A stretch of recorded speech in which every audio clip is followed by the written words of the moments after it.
Quietness is not weakness.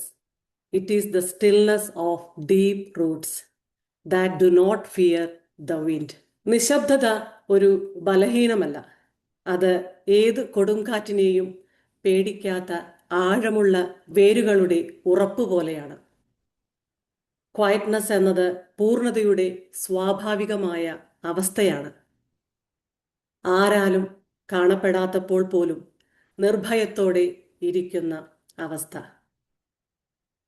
ഒരു ആഴം കുറവുള്ള നദി എപ്പോഴും ഒരുപാട് ശബ്ദത്തോടെ പാറകളിൽ കൂടി ഒഴുകുന്നു. പക്ഷേ ആഴമുള്ള ഒരു നദി ശാന്തമായി, സ്റ്റഡിയായി, ശക്തമായി ഒഴുകും. അതിൻ്റെ ശാന്തത ബലഹീനതയല്ല, ശാന്തത ആഴമാണ്. അതിൻ്റെ ക്ലാരിറ്റിയാണ്, അതിൻ്റെ ശക്തിയാണ്. ഒരു വ്യക്തിയുടെ ജീവിതവുമായി ഇതിനെ കമ്പയർ ചെയ്യുമ്പോൾ ആഴത്തിലുള്ള സ്വഭാവശുദ്ധി, ഡെപ്ത് ഓഫ് ക്യാരക്ടർ, കാംനെസ്, ശാന്തത, മെച്യൂരിറ്റി, ഇന്നർ സ്ട്രെങ്ത്, പരിമിതികൾ ഇല്ലാത്ത അവസ്ഥ, ഇതൊക്കെയാണ് വേണ്ടത്. ആ വ്യക്തിക്ക് ആ ശാന്തമായ പുഴ പോലെ ഒഴുകുവാൻ സാധിക്കും. യഥാർത്ഥ മെച്യൂരിറ്റി എപ്പോഴും ബഹളം വയ്ക്കാറില്ല, പൊങ്ങച്ചം കാണിക്കാറില്ല, മറ്റുള്ളവരുടെ ശ്രദ്ധ ആകർഷിക്കണമെന്ന് അത് ചിന്തിക്കാറില്ല. റിയൽ മെച്യൂരിറ്റി ഇന്നർ കാംനെസ്സിലൂടെ തന്നെ വെളിപ്പെടുത്തുന്നു. വൈകാരിക സ്ഥിരതയിലും സ്ഥിരമായ അവബോധത്തിൽ നിന്നും ആണ് അതിനെ തിരിച്ചറിയാൻ സാധിക്കുക. ഇന്നത്തെ session deep reverse run quiet. ആഴമുള്ള പുഴ ശാന്തമായി ഒഴുകും. ഇന്നത്തെ സെഷൻ ഒരു ഇന്നർ ജേണിയാണ്. കാംനെസ് ആണ് എല്ലാറ്റിൻ്റെയും തുടക്കം, ശാന്തത. നമ്മുടെ എല്ലാവരുടെയും ജീവിതത്തിൽ ശാന്തതയ്ക്കും സമാധാനത്തിനും വലിയ ഇമ്പോർട്ടൻസ് ഉണ്ട്. ശരിക്കും ശാന്തതയെയും സമാധാനവും ആണ് നമ്മൾ ആഗ്രഹിക്കുന്നുവെങ്കിൽ, അതാണ് നമ്മുടെ ആഗ്രഹമെങ്കിൽ, നമ്മുടെ അടുത്ത ചോദ്യം അതെങ്ങനെ നേടാം എന്നതാണ്. അതിൻ്റെ നിശബ്ദമായ ഉത്തരം മെച്യൂരിറ്റി എന്നാണ്. നമ്മൾ ഇമ്മെച്യൂർ ആണെങ്കിൽ നമ്മുടെ മനസ്സ് ഒരു ആഴമില്ലാത്ത നദിയെ പോലെ ആയിരിക്കും. ഏതൊരു കാര്യത്തിനും നമ്മൾ പെട്ടെന്ന് അങ്ങോട്ട് റിയാക്ട് ചെയ്യും. എല്ലാ കാര്യങ്ങളെയും പേഴ്സണലായി എടുക്കും. ചെറിയ കാര്യങ്ങൾക്ക് പോലും ഭയപ്പെടും. എപ്പോഴും വിഷമിച്ചു കൊണ്ടിരിക്കും. മറ്റുള്ളവർ നമ്മളെ എപ്പോഴും അംഗീകരിക്കണമെന്ന് ചിന്തിക്കും. മനസ്സ് അസ്വസ്ഥമാകുന്നതിനാൽ ജീവിതം താറുമാറായി തോന്നും. പക്ഷെ നമ്മൾ നമ്മുടെ ഉള്ളിൽ വളരുമ്പോൾ നമ്മുടെ മനസ്സിലാക്കൽ, അണ്ടർസ്റ്റാൻഡിങ് കൂടുതൽ ആഴമുള്ളതാണ്. അപ്പോൾ നമ്മൾ തിരിച്ചറിയും, എല്ലാ കാര്യത്തിനും പ്രതികരിക്കേണ്ട ആവശ്യമില്ല. എല്ലാ അഭിപ്രായങ്ങളെയും സീരിയസ് ആയി എടുക്കേണ്ട ആവശ്യമില്ല. എല്ലാ അഭിപ്രായ വ്യത്യാസങ്ങൾക്കും തർക്കം വേണമെന്നില്ല. ഏതൊരു സാഹചര്യവും നമ്മുടെ കൺട്രോളിൽ ആയിരിക്കണം എന്നില്ല. എല്ലാ ആളുകളും നമ്മളോട് യോജിച്ചു പോകണമെന്നില്ല. എല്ലാവരും നമ്മളെ ഇഷ്ടപ്പെട്ടുകൊള്ളണമെന്നുമില്ല. ഈ ഒരു അണ്ടർസ്റ്റാൻഡിങ്, തിരിച്ചറിവ് നമ്മുടെ ഉള്ളിൽ ഒരു ഇന്നർ സ്പേസ് ക്രിയേറ്റ് ചെയ്യും. ഈ തിരിച്ചറിവ് ഒരു ഇന്നർ ക്വയറ്റ് റൂം, ആന്തരിക നിശബ്ദമായ ഒരു മുറി. ആ ഒരു സ്പേസിലാണ് കാംനെസ്, ശാന്തത വളരുന്നത്. Calmness is not avoidance, it is wisdom. ശാന്തത ഒന്നിനെയും ഒഴിവാക്കലല്ല, അത് ജ്ഞാനമാണ്. കാംനെസ് എന്ന് പറയുന്നത് ഒന്നും കെയർ ചെയ്യാതിരിക്കലല്ല, നമ്മുടെ ഫീലിങ്സിനെ അമർത്തി വയ്ക്കുക അതല്ല, പ്രതികരിക്കാതിരിക്കുക ഇതൊന്നുമല്ല. പെട്ടെന്നുണ്ടാകുന്ന ഇമോഷൻസിനെ അനുവദിക്കാതിരിക്കുക. കാംനെസ് കൊണ്ട് ഉദ്ദേശിക്കുന്നത് സ്ഥിരമായ തീരുമാനങ്ങളെ പെട്ടെന്നുണ്ടാകുന്ന ഇമോഷൻസ് കൊണ്ട് കമ്മ്യൂണിക്കേറ്റ് ചെയ്യുന്നത് തടയുക എന്നതാണ്. ഉദാഹരണത്തിന്, നമ്മുടെ മുന്നിലുള്ള ഒരു വ്യക്തി നമ്മളോട് ഒരു കാര്യം പറയുന്നു. ആ കാര്യം നമുക്ക് യോജിക്കാൻ പറ്റാത്തതായിരിക്കാം ചിലപ്പോൾ. ഉടൻ തന്നെ അതൊന്നും പറ്റില്ല, ഞാൻ ഒരിക്കലും സമ്മതിക്കില്ല എന്ന ടോണിൽ പറയുന്നത് അതൊരു ടെമ്പററി ഇമോഷണൽ റിയാക്ഷൻ ആണ്. പകരം ഞാനൊന്ന് ചിന്തിച്ചിട്ട് പറയാം എന്ന് പറഞ്ഞ് പിന്നീട് നമ്മുടെ തീരുമാനം കുറച്ച് ശാന്തമായി പറയുന്നതാണ്, അതാണ് കാംനെസ് എന്നിവിടെ ഉദ്ദേശിക്കുന്നത്. റിയാക്ട് ചെയ്യുന്നതിന് മുൻപ് ഒന്ന് പോസ് പ്രാക്ടീസ് ചെയ്യുക. ഒരു ഡീപ്പ് ബ്രെത്ത് എടുത്തിട്ട് ഒന്ന് ചിന്തിക്കുക. ഈ ഒരു പോസാണ് മെച്യൂരിറ്റി. ഇത് നമ്മളെ റിയാക്ട് ചെയ്യുന്നതിന് പകരം ചിന്തിപ്പിക്കുന്നു, കുറച്ചുകൂടി ക്ലിയറായി ചിന്തിക്കാൻ അനുവദിക്കുന്നു. അവിടെ ഈഗോവിന് പകരം നമ്മളുടെ സമാധാനം നിലനിർത്തുന്നു. നമ്മുടെ ജീവിതത്തിൽ ചിലപ്പോൾ പിന്നെയും പല ചാലഞ്ചിങ് സിറ്റുവേഷൻസും വരാം. ഈ പോസും ചിന്തിക്കലും ഒക്കെ തുടങ്ങിയാലും സ്റ്റാർട്ട് ചെയ്താലും പിന്നെയും പല ചാലഞ്ചിങ് സിറ്റുവേഷൻസും വരാം. മൈൻഡ് പ്ലസ് ചേർന്നതിന് ശേഷം ഇത്രയും കാലമായി നിങ്ങൾക്കിപ്പോൾ പ്രശ്നമൊന്നും ഉണ്ടാവില്ല അല്ലേ എന്ന് ആരെങ്കിലും ചിലപ്പോൾ ചോദിക്കും. ഉണ്ട്. പക്ഷെ ആ പ്രശ്നങ്ങളെ കാണുന്ന രീതി, ഫേസ് ചെയ്യുന്ന രീതി മാറി, റെസ്പോണ്ട് ചെയ്യുന്ന രീതി മാറി. ആഴമുള്ള നദി പോലെ സൈലന്റായി പവർഫുള്ളായി ഒഴുകിക്കൊണ്ടേയിരിക്കുന്നു. കാംനെസ്, ശാന്തത നമ്മുടെ ഇമോഷൻസിനെ മെച്യൂർ ആക്കുന്നു. ഇമോഷണൽ മെച്യൂരിറ്റി പ്രായം കൊണ്ടല്ല. നമുക്കറിയാം, എത്രയോ സെഷൻസിൽ സാറുമാർ നമുക്ക് പറഞ്ഞു തന്നതാണ്, ഇമോഷണൽ മെച്യൂരിറ്റി പ്രായം കൊണ്ടല്ല, അവയർനെസ്, അവബോധം കൊണ്ടാണ് ഉണ്ടാകുന്നത്. ഇമോഷണൽ മെച്യൂരിറ്റി ഒരു എബിലിറ്റിയാണ്. വികാരങ്ങളെ തിരിച്ചറിയാനും മനസ്സിലാക്കാനും അതുപോലെ തന്നെ വിവേകത്തോടെ അതിനെ പ്രകടിപ്പിക്കാനും ഉത്തരവാദിത്തങ്ങളെ ഏറ്റെടുക്കാനും ഏത് സമ്മർദ്ദത്തിലും ശാന്തമായി ഇരിക്കാനുള്ള ഒരു എബിലിറ്റിയാണ്. ഈഗോ റിയാക്ഷനിൽ നിന്നും കോൺഷ്യസ് റെസ്പോൺസിലേക്കുള്ള ഒരു ഷിഫ്റ്റിംഗ് ആണ്. True inner strength. പലരും ചിന്തിക്കുന്നത് സ്ട്രെങ്ത് എന്ന് പറഞ്ഞാൽ ശബ്ദമുയർത്തുക, തർക്കങ്ങളിൽ വിജയിക്കുക, മറ്റുള്ളവരെ നിയന്ത്രിക്കുക, ശക്തി, എൻ്റെ ശക്തി പ്രകടിപ്പിക്കുക, ഇമോഷൻസ് കാണിക്കാതിരിക്കുക എന്നല്ല. പക്ഷേ തെറ്റാണ്. നമുക്ക് എല്ലാവർക്കും അറിയാം, കാരണം നമ്മൾ എല്ലാവരും മൈൻഡ് പ്ലസ് അറ്റൻഡ് ചെയ്യുന്നവരാണ്. ജസ്റ്റ് ഒരു ഓർമ്മപ്പെടുത്തൽ എന്ന് മാത്രം. പക്ഷേ യഥാർത്ഥത്തിൽ ഇത് സ്ട്രെങ്തിൻ്റെ വേഷം ധരിച്ച ഇൻസെക്യൂരിറ്റിയാണ്. പേടി കൊണ്ടാണ് ഇങ്ങനെ പലരും പെരുമാറുന്നത്. യഥാർത്ഥ സ്ട്രെങ്ത് നിശബ്ദമാണ്, ആഴമുള്ള വേരുകൾ പോലെയാണ്, ഉറച്ചതാണ്.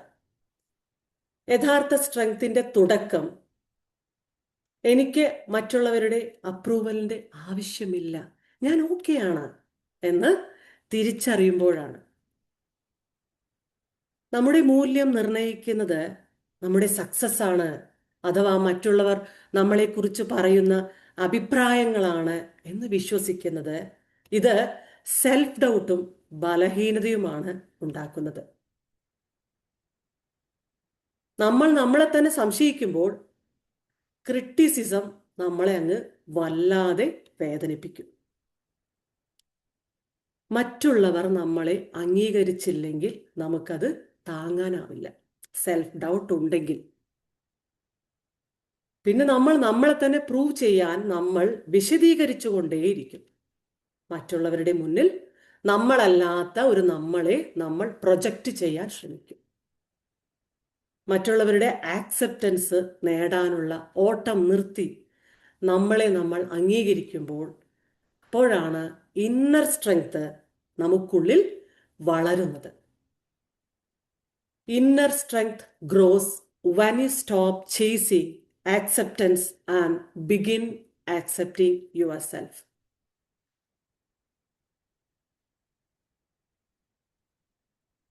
ഇന്നർ സ്ട്രെങ്ത് എങ്ങനെയാണ് നമുക്ക് ബിൽഡ് ചെയ്യാമെന്ന് നോക്കാം. ആദ്യമായി നമ്മുടെ കുറവുകളെ നമുക്ക് ആക്സെപ്റ്റ് ചെയ്യാം. കുറവുകളുണ്ടെങ്കിൽ ഞാനത് ഇംപ്രൂവ് ചെയ്തുകൊണ്ടിരിക്കുകയാണ് എന്ന് നമ്മളോട് തന്നെ നമുക്ക് പറയാം. അതിലൊരു തെറ്റുമില്ല. അങ്ങനെ സമ്മതിക്കുമ്പോൾ ഭയം ഇല്ലാതെയാകും. അടുത്തതായി നമ്മുടെ മൂല്യം മറ്റുള്ളവരുടെ അഭിപ്രായങ്ങളുടെ അടിസ്ഥാനത്തിൽ ആവരുത്. എനിക്ക് എപ്പോഴും പ്രശംസ കിട്ടിക്കൊണ്ടേയിരിക്കുന്നു, ഞാനൊരു സംഭവമാണ് എന്ന് ചിന്തയുള്ള വ്യക്തിയാണെങ്കിൽ ക്രിറ്റിസിസം ആ വ്യക്തിയെ തകർക്കും. നേരെ മറിച്ച് നമ്മുടെ മൂല്യം ഉള്ളിൽ നിന്നതാണെങ്കിൽ അഭിപ്രായങ്ങൾ വെറും ഒരു വാക്കിൽ മാത്രം ഒതുങ്ങും. മൂന്നാമത്തതായി, practice emotional self control. Respond ചെയ്യുന്നത് ചിന്തിച്ച് സമാധാനത്തോടെ ആവണം. സംസാരം വളരെ ബഹുമാനവും ശാന്തതയോടുകൂടിയും ആത്മവിശ്വാസത്തോടുകൂടിയും ആയിരിക്കണം. നാലാമത്തതായി, build discipline and self trust. ചെറിയ ചെറിയ ഡെയിലി ശീലങ്ങളിലാണ് ഡിസിപ്ലിനും സെൽഫ് ട്രസ്റ്റും ഉണ്ടാകുന്നത്. ഡെയിലി റിഫ്ലക്ഷൻ, ഗ്രാറ്റിറ്റ്യൂഡ്, പഠനം, ആരോഗ്യത്തിലുള്ള ശ്രദ്ധ, നല്ല നല്ല ശീലങ്ങൾ, ഇതെല്ലാം ആവണം നമ്മുടെ daily routine. Discipline self trust ഉണ്ടാക്കുന്നു. സെൽഫ് ട്രസ്റ്റ് കോൺഫിഡൻസ് കൊണ്ടുവരുന്നു. കോൺഫിഡൻസ് നമുക്ക് തരുന്നത് ഒരു ശാന്തമായി ഒഴുകുന്ന പുഴ പോലെയുള്ള സമാധാനമാണ്. ഇമോഷണൽ മെച്യൂരിറ്റിയും ഇന്നർ സ്ട്രെങ്ത്തും നമുക്ക് നൽകുന്നത് സ്വഭാവത്തിൻ്റെ ആഴമാണ്. സ്വഭാവ ശുദ്ധി എന്നുകൂടി വേണമെങ്കിൽ പറയാം. നമ്മൾ നമ്മളോട് തന്നെ സത്യസന്ധമായിരിക്കുന്നത്, ഡെപ്ത് ഓഫ് ക്യാരക്ടർ. തെറ്റ് സംഭവിച്ചാൽ ക്ഷമ ചോദിക്കുന്നത്, സത്യം തന്നെ പറഞ്ഞാലും അത് സോഫ്റ്റായി മറ്റുള്ളവരെ വേദനിപ്പിക്കാതെ പറയുന്നത്, മറ്റുള്ളവരുടെ ഫീലിങ്സിനെ ബഹുമാനിക്കുന്നത്, ഇന്റഗ്രിറ്റിയോടുകൂടി കാര്യങ്ങളെ സമീപിക്കുന്നത്. ഏതൊരു കാര്യത്തിലും എപ്പോഴും മറ്റുള്ളവരെ ഇംപ്രസ് ചെയ്യാനുള്ള പ്രവണത ഇല്ലാതെയാകുന്നത്, ഇതെല്ലാം സ്വഭാവത്തിൻ്റെ ആഴം കൊണ്ടാണ്, സ്വഭാവ ശുദ്ധി കൊണ്ടാണ്. ഇമ്മെച്യൂരിറ്റിക്കും ബലഹീനതയ്ക്കും എപ്പോഴും താൻ ശക്തനാണ് എന്ന് കാണിക്കണം. ഇമ്മെച്യൂരിറ്റിക്കും ബലഹീനതയ്ക്കും. പക്ഷേ ക്യാരക്ടർ ഡെപ്ത് ഉള്ളവർ, സ്വഭാവശുദ്ധിയുള്ളവർ അങ്ങനെ കാണിക്കാറില്ല. അവർക്കതിൻ്റെ ആവശ്യം ഇല്ല. അവർ ഓൾറെഡി ഇന്നർ സ്ട്രെങ്ത്തും ഇമോഷണൽ മെച്യൂരിറ്റിയും നിറഞ്ഞതാണ് അവർക്കുള്ളിൽ. കാംനെസ്സിൻ്റെ അടയാളമാണത്. ഈ ഒരു ആഴം നമ്മളിൽ വളരുമ്പോൾ നമ്മുടെ സാമീപ്യം തന്നെ മറ്റുള്ളവരിൽ സമാധാനമുണ്ടാക്കും. നമ്മൾ ഒന്നും സംസാരിക്കേണ്ട ആവശ്യമില്ല. നമ്മുടെ സാമീപ്യം തന്നെ നമ്മുടെ ചുറ്റുമുള്ളവർക്ക് സമാധാനമുണ്ടാക്കും. Breaking inner limitations. സ്വഭാവത്തിൻ്റെ ആഴം നമ്മുടെ ആന്തരിക പരിമിതികളെ പൊട്ടിച്ചു കളയുന്നു. അത് ജഡ്ജ്മെന്റിനെ, ഭയം ഇല്ലാതെയാക്കുന്നു. റിയാക്ട് ചെയ്യേണ്ട പ്രവണത തടയുന്നു. ഈഗോവിൻ്റെ അടിസ്ഥാനത്തിലുള്ള സ്വഭാവം ഒഴിവാക്കുന്നു. പീപ്പിൾ പ്ലീസിംഗ് നിർത്തുന്നു. അറ്റാച്ച്മെന്റ് ടു ഔട്ട്കംസ് കുറയുന്നു.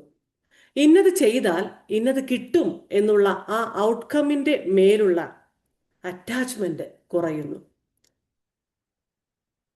ഇതെല്ലാം നമ്മൾ ബോധപൂർവം ഇല്ലാതെ ആക്കുന്നതല്ല.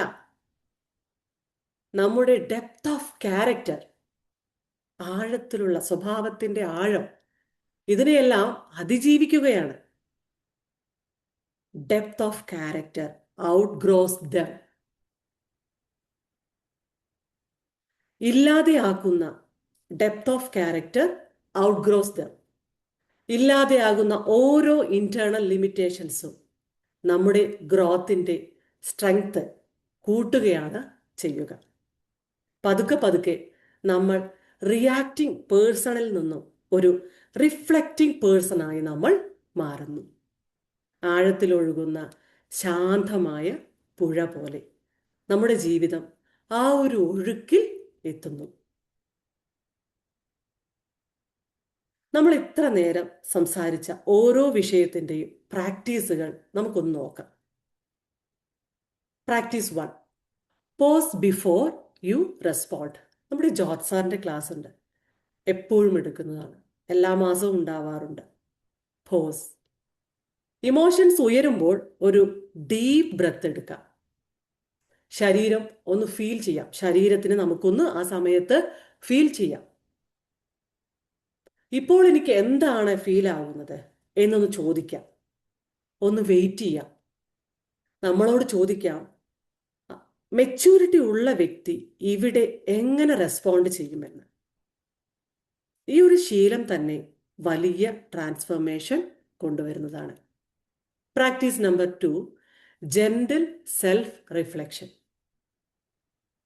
എല്ലാ ദിവസവും ഉറങ്ങുന്നതിന് മുൻപ് ഇനി പറയാൻ പോകുന്ന 3 ചോദ്യം ചോദിക്കാം. ഞാൻ ഇന്ന് എന്തെങ്കിലും കാര്യത്തിൽ ഇമോഷണലി റിയാക്ട് ചെയ്തോ? പെട്ടെന്ന് റിയാക്ട് ചെയ്തോ? ഏതു ഭാഗത്തിലാണ് കുറച്ചുകൂടി ശാന്തത ഞാൻ കൊണ്ടുവരേണ്ടിയിരുന്നത്? അതുപോലെ തന്നെ ഇന്ന് ഞാൻ പഠിച്ച പാഠം എന്താണ്? ഈ ഒരു പ്രാക്ടീസ്, ഈ 3 ചോദ്യങ്ങൾ നമുക്ക് വളരെ ഹെൽപ്ഫുൾ ആണ്. Practice number 3, spend time in silence. ഇതും നമുക്ക് സെഷനായിട്ടുണ്ട്. ദിവസവും സൈലൻസ് പ്രാക്ടീസ് ചെയ്യുന്നത് വളരെ പവർഫുള്ളായ ഒരു ആക്ടിവിറ്റിയാണ്. നിശബ്ദമായി കുറച്ചു നേരം ഇരിക്കാം, കുറച്ചു നേരം വേണമെങ്കിൽ തനിച്ച് നടക്കാം, ജേർണലിംഗ് ചെയ്യാം. സ്റ്റിൽനെസ് എന്നത് നമ്മുടെ ആ ഇന്നർ റിവറിൻ്റെ ആഴം കൂട്ടുകയാണ് ചെയ്യുക. Practice compassion. ഇതും മൈൻഡ് പ്ലസ് സെഷനിലുള്ളതാണ്. നമ്മൾ ഓർക്കണം, ഓരോരുത്തർക്കും അവരവരുടേതായ പ്രശ്നങ്ങളും പ്രതിസന്ധികളും ഉണ്ട്. ജഡ്ജ്മെന്റ് ഇല്ലാതെ, ആരെയും ജഡ്ജ്മെന്റ് ഇല്ലാതെ കൈൻഡ്നെസ്സോടുകൂടി എല്ലാവരെയും കാണുന്നതാണ് maturity. No act of kindness, no matter how small, is ever wasted. ഈസോപ്പിന്റെ വാക്കുകളാണ്. കരുണയോടെ പെരുമാറുന്നത് അതെത്ര ചെറിയ വിഷയമായാലും ഒരിക്കലും അത് പാഴാകില്ല. Practice 5, choose growth over ego. തെറ്റ് നടന്നാൽ ക്ഷമ ചോദിക്കാം. നമ്മുടെ ഭാഗത്ത് നിന്ന് എന്തെങ്കിലും തെറ്റ് സംഭവിച്ചാൽ ക്ഷമ ചോദിക്കാം. സഹായം ചോദിക്കാൻ ഒരു തടസ്സവും വേണ്ട. നമുക്ക് എന്തെങ്കിലും സഹായം വേണമെങ്കിൽ അത് ചോദിക്കാൻ ഒരു തടസ്സവും വേണ്ട. നമ്മളിപ്പോൾ സഞ്ചരിക്കുന്ന വഴി മാറ്റണമെന്നുണ്ടെങ്കിൽ ഒരു മടിയും വേണ്ട, നമുക്കത് മാറ്റാം. ലെറ്റ് ഗോ പ്രാക്ടീസ് ചെയ്യാം ഇന്നലത്തെ സെഷൻ. ചുരുക്കത്തിൽ, ഈഗോവിന് പകരം നമ്മൾ ഗ്രോത്തിനെ സ്വീകരിക്കാം. Becoming the quiet river. നമ്മളിവിടെ ഇന്നത്തെ സെഷനിൽ പറഞ്ഞ ഓരോ കാര്യവും, pause, silence, approval seeking, ego, journaling, let go, compassion, അങ്ങനെ എല്ലാ കാര്യങ്ങൾക്കും പ്രത്യേകം മൈൻഡ് പ്ലസിൽ സെഷൻസ് ഉണ്ട്. നമ്മൾ ചെയ്യേണ്ടത് എല്ലാ ദിവസവും മൈൻഡ്ഫുള്ളി മൈൻഡ് പ്ലസ് അറ്റൻഡ് ചെയ്ത് പറയുന്ന കാര്യങ്ങളെ ശ്രദ്ധയോടെ കേട്ട് മനസ്സിലാക്കി നമ്മളിൽ എന്തെല്ലാം മാറ്റങ്ങൾ കൊണ്ടുവരണം, ഏതെല്ലാം ഭാഗത്ത് കൂടുതൽ ശ്രദ്ധിക്കണമെന്ന് റിഫ്ലക്റ്റ് ചെയ്യുമ്പോൾ we become that quiet river. നമ്മൾ അറിയാതെ തന്നെ ആ ശാന്തമായ പുഴയായി മാറാൻ നമുക്ക് സാധിക്കും. എത്രയോ പേർ ശാന്തമായ പുഴയായി മാറിക്കഴിഞ്ഞു. ജീവിതത്തിൽ അങ്ങനെ ആവുമ്പോൾ ജീവിതത്തിൽ എന്നും നമുക്ക് സമാധാനം നമ്മളിൽ നിലനിർത്താൻ സാധിക്കും. The goal is not to lose your outer voice, but to calm your inner world.